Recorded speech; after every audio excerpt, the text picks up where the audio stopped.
on here. And they'll go up on the roof for the final countdown. Here they come.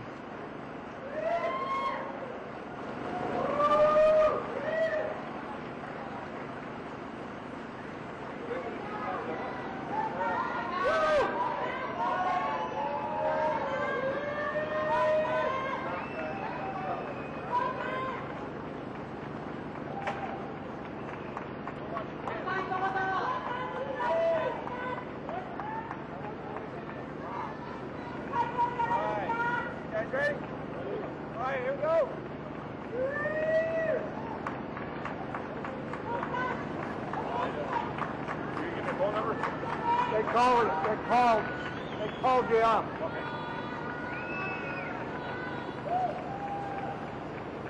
So some of the team there that we see getting on the Astrovan there, who's going out with them?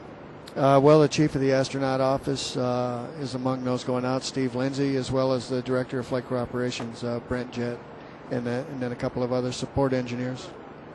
And Steve Lindsay, I guess he'll be flying the weather reconnaissance and the shuttle training aircraft. And when you're if you're piloting the shuttle, what are some of the things that he's going to be conveying that you might be particularly interested in?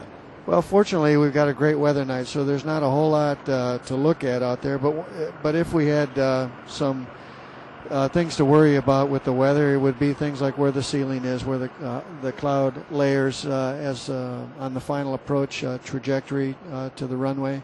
We have, of course, minimum requirements for ceilings. He'd also be looking for the visibility when you pick up the runway lights, in this case for a night return to launch site abort. And then look at the wind profile, too, during that final approach. If we had thunderstorms in the area, of course, we'd be very concerned about that, and we'd be tracking them very closely. And oftentimes we'll go out in the shuttle training aircraft, and if there's one kind of on the boundary, but we think far enough away, we'll go take a look at it to try to see if it's either developing or reducing in strength over time. Well, Jeff, thank you very much for coming up and being with us and talking to us about what the 123 crew has been doing, as well as your own experiences, and gives us a little bit of background on what it's like to be launched from Russia as well. So, well, thank you, George. It's been great to be with you this evening. Thanks very much.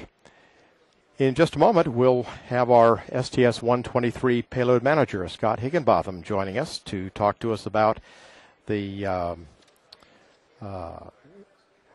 Kibo logistics module that's on board Endeavour, as well as the Dexter Canadian remote manipulator system.